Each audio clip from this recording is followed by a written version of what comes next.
En todo el Antiguo Testamento hay un patrón que podemos ver de los pecados del pueblo de Israel. Cuando van por el desierto, cuando permanecen 40 años guiados por Moisés, una de las lecciones que Dios le quería enseñar al pueblo judío era a que aprendieran a depender de la mano de Dios.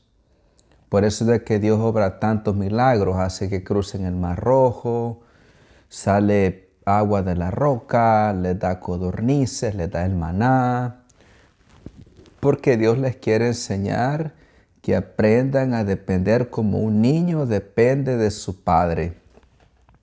Y vemos de que esto sucede porque el pueblo tiene necesidad, no tiene otra opción sino de depender de la mano de Dios. Sin embargo, después de muchos años, cuando llegan a la tierra prometida, cuando ya empiezan a prosperar, cuando ya se sienten cómodos, cuando se olvidan de lo que les tocó pasar en el desierto, empiezan a darle la espalda al Dios verdadero. Empiezan a fabricar ídolos, empiezan a esclavizarse unos con otros, a explotar a los pobres, a cometer un montón de injusticia.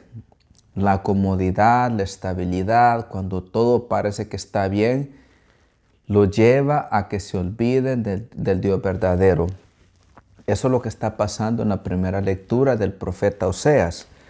El profeta Oseas es uno de los profetas menores. ¿Por qué se le llama profetas menores? Porque el contenido es bastante corto comparado a los otros libros como lo que son Jeremías e Isaías. Es un libro muy corto y nos describe lo que está sucediendo.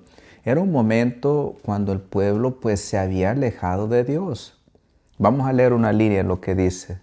Esto está tomado de Oseas capítulo 14, versículo 2 al 10. Vamos a leer esta parte que dice: Nunca llamaremos ya Dios nuestro a las obras de nuestras manos.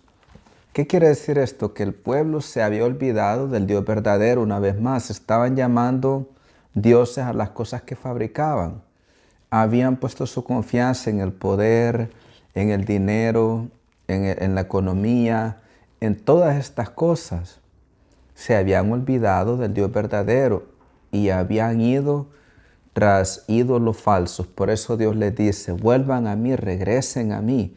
Inclusive en este mismo libro hay una parte cuando Dios les dice: te voy a llevar al desierto para que seas como cuando eras joven, cuando dependías de mí, para que ya no digas que los dioses falsos son tus dioses.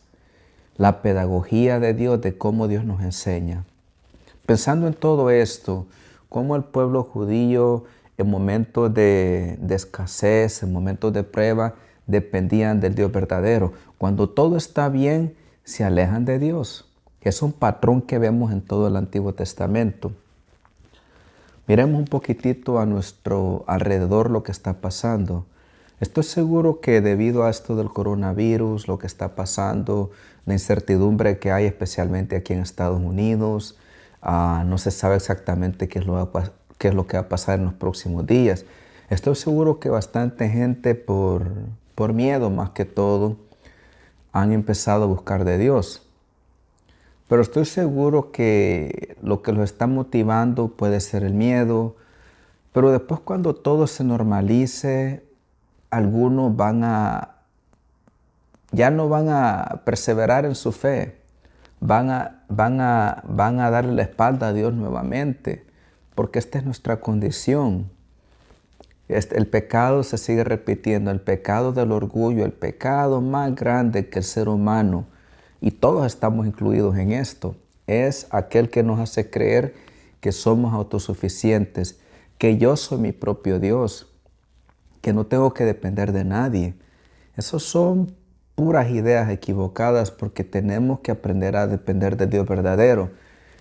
Esto seguro que a ustedes les ha pasado igual que a mí, que a veces cuando todo va bien en la vida nos acomodamos, inclusive puede ser que descuidemos la vida de oración, las prácticas espirituales, los ejercicios espirituales, pero cuando pasamos una crisis, cuando pasamos una prueba muy difícil, Esos son los momentos cuando más buscamos de Dios, cuando más dependemos de Él. Y nos damos cuenta de una cosa, que esos son los momentos que nos quitamos las máscaras que llevamos muchas veces, donde reconocemos que somos vulnerables y que necesitamos de Él, que es su mano que nos sostiene, es su mano que nos lleva, que nos levanta, que nos da las fuerzas para poder continuar.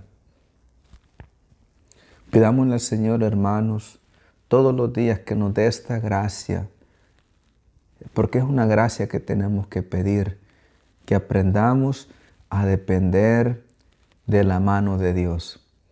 A veces yo miro a mis sobrinitos y aprendo mucho de ellos, de su conducta, de cómo ellos actúan. Una de las cosas que veo es, por ejemplo, cuando uno de mis sobrinitos está jugando libremente y se cae, empieza a llorar, lo primero que hace es empezar a llorar y a clamar, a decir papi, papi o mami, mami, a buscar ayuda, a clamar, a que su padre le ayude. ¿Qué tal si así fuéramos nosotros cuando nos encontramos en el suelo, cuando nos encontramos desanimados, cuando nos encontramos que ya no podemos? ¿Qué tal si lo primero que hiciéramos sería clamar, pedir auxilio, gritarle? Yo sé que Él siempre nos va a ayudar porque Dios es fiel, Dios es bueno y es un Padre que nos ama demasiado, muchísimo, que ni siquiera podemos comprender muchas veces. Pidámosle entonces al Señor esta gracia en este día, que nos ayude a depender de su mano.